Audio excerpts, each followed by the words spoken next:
Hi everyone, इस video में मैं आप सबके साथ शेयर करूंगी अपना पीएनबी का जो भी डॉक्यूमेंट वेरिफिकेशन रहा, पूरी प्रोसेस कैसी रही, प्लस क्या क्या डॉक्यूमेंट्स ले जाने हैं, कैसे फोटोज ले जानी है, क्या क्या चीजें चाहिए, टोटल डिटेल में बात करूंगी। और सबसे पहले जो भी हमको पीएनबी में एक चेकलिस्ट आई होगी, आपके पास मेल कॉपी आई होगी, उसमें आपको एक चेकलिस्ट मिली होगी ऐसे करके, तो आप उसे डाउनलोड कर लीजिएगा। उसमें सारी डिटेलिंग दे रखी है आपको क्या क्या निकालना है। तो या तो आप उसे सीधे उसी लिस्ट से देख सकते हैं, या फिर आप उसका प्रिंट आउट निकाल लेंगे ताकि आपको इजी हो जाए कि क्या क्या निकालना है। प्लस जितना भी इसमें दिया है चेकलिस्ट के हिसाब से, आप पीएनबी की साइट में जाइएगा, वहां पे लिखा है ज्वाइनिंग फॉर्मेलिटीज करके नीचे। आप जब जाएंगे साइट में, वहां पे जब आप उसे ओपन करेंगे तो आपको सारे फॉर्म जितने इसमें दे रखे हैं वो आपको इजीली मिल जाएंगे, और उन सबको डाउनलोड करने हैं आपको, एंड उनकी आपको प्रिंट आउट निकालना है। सो जितना भी इसमें दिया है एक एक चीज करके देखते हुए, सारे फॉर्म लाइन वाइज वहां पे लगे हुए हैं, आप वहां से डाउनलोड कर लीजिए। सबसे पहला हम बात कर लेते हैं एग्जैक्टली पूरा डिटेल में कैसे मांगा है और वहां पे क्या क्या करा रहे हैं, आपको क्या क्या कैसे आप फिल करके ले जा लीजिए, और क्या क्या वहां पे भी फिल करा देंगे। तो मेल कॉपी मांगी है, receive from PNB.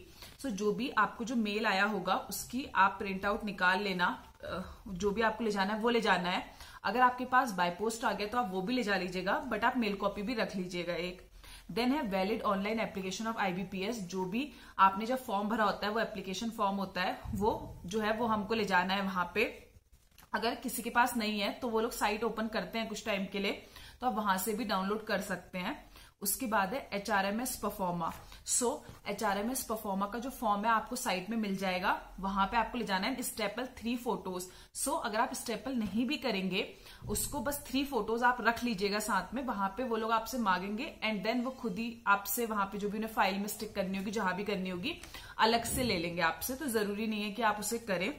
Then is जो एचआरएमएस परफॉर्म है, आपकी जो भी डिटेल्स है, आपको जितनी समझ आ रही है, नेम प्लेस जो भी है, आप वो फिल कर दीजिएगा, बाकी रहन दीजिएगा।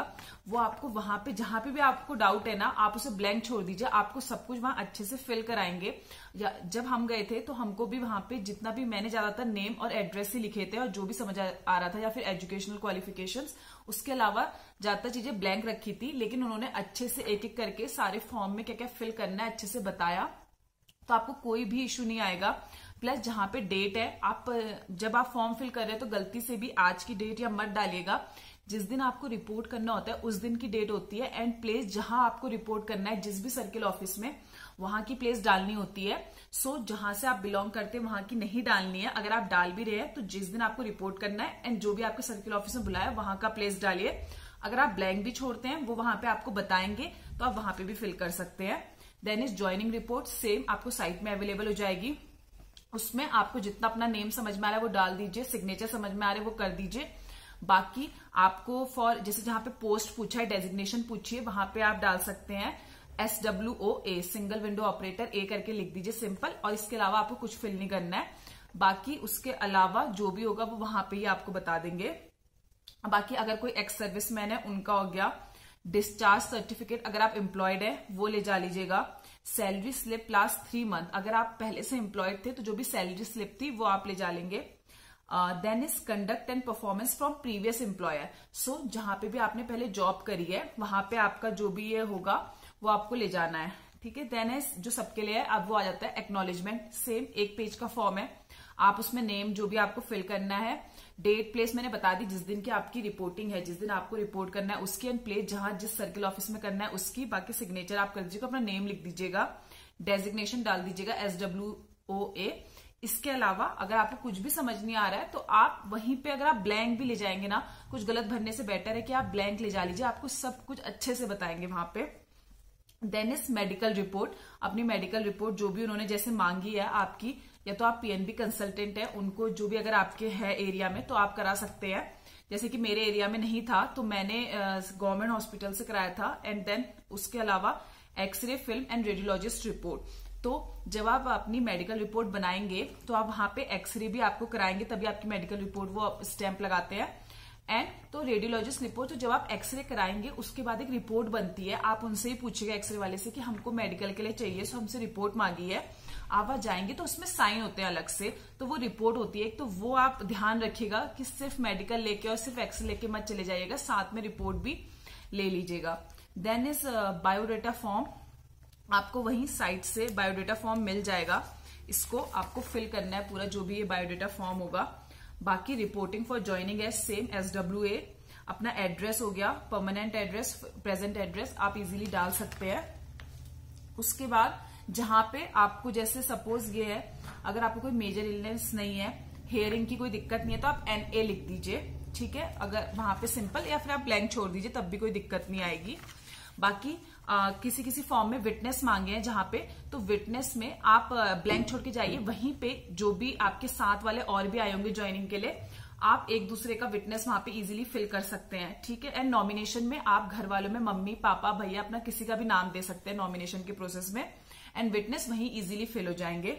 उसके बाद आगे है agreement of service. Agreement of service में भी जब आप जाएंगे कोर्ट से, जो भी होता है, आप वहां से 100 रुपीज का स्टैंप का वो लगा लेंगे, उसमें हमें एग्रीमेंट में स्टैंप लगाना है जो कि 100 रुपीज का होगा, वहां पे जाएंगे। प्लस हमारे उसमें, मैंने तो अपने उसमें नोटरी कराई थी, तो मैं जहां गई थी मैंने उनसे सिंपली बोला था कि मुझे एग्रीमेंट ऑफ सर्विस बनाना है, स्टैंप लगाना है 100 रुपीज का, तो उन्होंने मेरे से वो लिया और मुझे सब कुछ करके दे दिया था।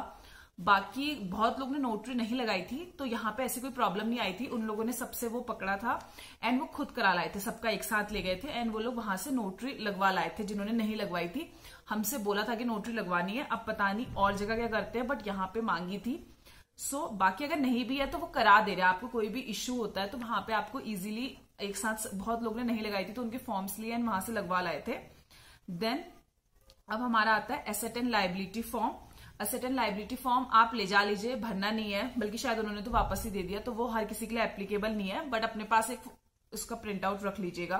3 कैरेक्टर सर्टिफिकेट हो गया, एक कॉलेज से हो गया, एक आपका नॉर्मल जो भी 2 आपको गैजेट ऑफिसर से बनाने वो बना लीजिएगा, एंड कैरेक्टर सर्टिफिकेट कॉलेज वाला, बाकी तो वो ओरिजिनली लेंगे दोनों, जो भी उनके फॉर्मेट में है PNB वाले, उसमें कल कॉलेज का अपना ही फॉर्मेट होता है, एंड वो वाला उन्होंने फोटोकॉपी लिया, उसको हमने सेल्फ अटेस्ट कर दिया था, वो उन्होंने नहीं लिया ओरिजिनल, क्योंकि बहुत से कॉलेज होते हैं जहां पे दोबारा नहीं मिलता है कैरेक्टर सर्टिफिकेट, तो आप उनसे अगर वो ओरिजिनल मांगते हैं तो आप एक बार बात कर लीजिएगा, तो आपको कोई इश्यू नहीं आएगा।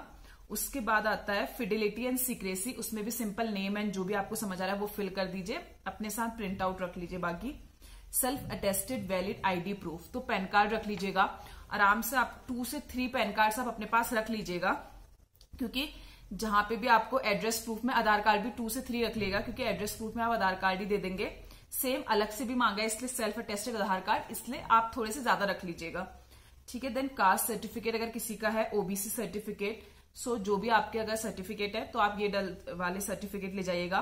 देन इज डिसेबिलिटी सर्टिफिकेट, सो अगर किसी का ये है तो वो भी अपने साथ ले जाइएगा। अगर एनी अदर रिजर्वेशन है, जो भी एज रिलैक्सेशन ये है, वो अपने सर्टिफिकेट अगर कोई एप्लीकेबल है उसके लिए हो गया। देन इज वही अगर एलिजिबिलिटी क्राइटेरिया जो भी है, support of this other than Indian, अगर सिटीजनशिप वाला है, अगर आप इंडियन से अलग है तो वो आपको ले जाना है। उसके बाद आता है ग्रेजुएशन मार्कशीट हो गई, सो ग्रेजुएशन मार्कशीट आपको ले जानी है। ग्रेजुएशन डिग्री हो गई, आपकी जो भी डिग्री होगी वो आप ले जाएंगे ओरिजिनल, या फिर अगर आपकी ओरिजिनल नहीं मिली है तो प्रोविजनल ले जा सकते हैं, एंड मार्कशीट भी सारी रखिएगा, या आप ओरिजिनल भी रखिएगा एंड एक फोटोकॉपी भी रखिएगा। 12th की मार्कशीट ले जानी है, देन 12th का पासिंग सर्टिफिकेट ले जाना है, 10th की मार्कशीट ले जानी है, 10th का पासिंग सर्टिफिकेट, और ग्रेट्युटी फॉर्म है। देन ये तो जो बेसिक हो गए, मार्कशीट तो आप पहले भी ले गए होंगे, तो ये तो सबके पास ही होते हैं, तो ये बेसिक है, और इसको सेल्फ अटेस्ट करना है। अगर आप नहीं भी करते, आपको डाउट हो रहा है कि करे ना करे, वहां क्या बोलेंगे, आप छोड़ दीजिए उस चीज को, मत फिल करिए, वहां पे इजीली आपको बताएंगे और इतना टाइम नहीं लगता है। पूरे दिन, जिस दिन आपको बुला रहे हैं उस दिन तो वो पूरा दिन यही करा रहे हैं, तो आपके पास इनफ टाइम है उसको फिल करने का। देन इज ग्रेट्युटी फॉर्म है, वो भी आपको जितना समझ आ रहा है उतना फिल करिए, बाकी आप ब्लैंक छोड़ दीजिएगा। स्पेशली आप अपने नेम, अपने एड्रेस, ये सब फिल कर दीजिए, और अपनी जो क्वालिफिकेशन, एजुकेशन एंड जहां साइन करने वो कर दीजिए जो आपको समझ आ रहा है। इसके अलावा आप बाकी पूरा फॉर्म छोड़ सकते हैं, आपको वहीं पे फिल करा देंगे। देन इज NPS फॉर्म, जब आप NPS फॉर्म भरेंगे ध्यान रखना ब्लैक इंक से ही भरना है, उसके अलावा किसी से नहीं भरना, और वहां पे कलर फोटो ले जाइएगा।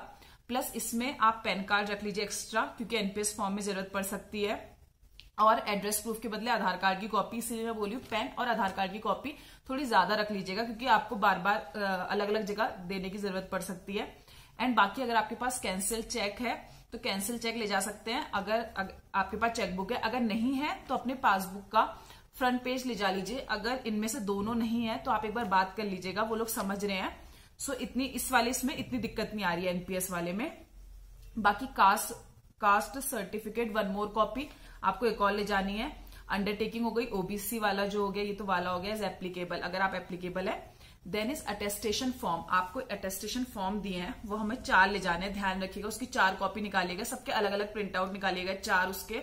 देन चारों में अपनी फोटो लगाइएगा एंड देन उसको हमको साइन कराना है, गैजेट ऑफिसर से स्टैंप लगाना है, तो उसमें भी वो चीज लगाइएगा। बाकी उसमें आपको नेम वेम फिल करना है, और उसके पीछे अटेस्टेशन फॉर्म हो गया एंड देन रेफरेंस फॉर्म हो गया। रेफरेंस फॉर्म में आप किसी भी अपने नेबर्स के 2 जनों के नेम लिख सकते हैं, उनका एड्रेस लिख दीजिएगा और उनका मोबाइल नंबर लिख दीजिएगा। सिंपल है, इसके अलावा कोई एक्स्ट्रा नहीं पड़ रहा है। सो इतने ही फॉर्म्स हैं, इसके अलावा ऐसा कोई फॉर्म नहीं है। एक उन्होंने कैशियर एग्रीमेंट वाला फॉर्म हमसे फिल कराया, वो उन्होंने वहीं से प्रोवाइड कराया, बल्कि आप चाहे तो अपनी तरफ से एक प्रिंट आउट निकाल लीजिएगा। मैं भी निकाल के ले गई थी, बट उन्होंने वहां से ही प्रोवाइड कराया एंड वो उन्होंने खुद ही फिल कराया। उसके अलावा उन्होंने और कुछ नहीं कराया। बाकी अगर कोई भी प्रॉब्लम आ रही है आप वहीं उनसे पूछ लीजिए, वो फॉर्म भी फिल करा रहे हैं अच्छे से। एंड ऐसा कोई इश्यू नहीं आ रहा कि बहुत ज्यादा दिक्कत होगी, ऐसा लग रहा है क्योंकि फॉर्म्स बहुत ज्यादा है पीएनबी के, तो लग रहा है कि बहुत ज्यादा होंगे एंड फिल करने में समझ नहीं आ रहा है कि कैसे फिल करें। तो ये पूरी डिटेल थी। आपको जितना सिर्फ नेम और वो लिख के छोड़ दीजिए, जहां समझ नहीं आ रहा उसे रहन दीजिए, और फोटोज रख लीजिएगा। 3 HRMS में चाहिए, बाकी जहां लगानी है पेस्ट करने को वहां आप ऑलरेडी लगा दीजिए, और उसके अलावा 3-4 फोटो और एक्स्ट्रा रख दीजिएगा। वैसे जरूरत नहीं पड़ रही, बट अपनी तरफ से रख लीजिएगा।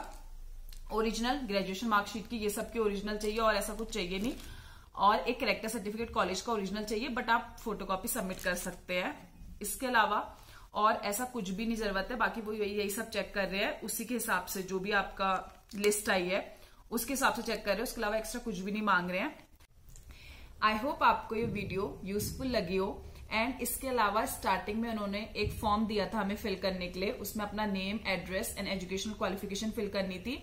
सिंपल था। बाकी अगर आपने किसी पेपर के लिए अप्लाई किया है तो उन्होंने वो इन्फॉर्मेशन मांगी थी एंड देन उसके नीचे आपको अपनी प्रेफरेंस डालनी थी। प्रेफरेंस आपको इस तरह से थी कि आपके सर्किल में कौन कौन सी डिस्ट्रिक्ट आ जाती है, जो भी उनके एरिया वाइज होते हैं उस हिसाब से फिल करना था। सो बेसिकली उन्होंने यही मांगा एंड देन उसके बाद बाकी ये प्रोसेस रही। और उसके बाद आज पोस्टिंग नहीं मिली, पहले उन्होंने बोला कि शाम तक मिल जाएगी, बट देन उन्होंने बोला आप कल आइएगा, सो नेक्स्ट डे रिपोर्ट करिएगा, देन कल सुबह ही मिलेगी, देन पता चलेगा एग्जैक्टली कहाँ मिला है पोस्टिंग।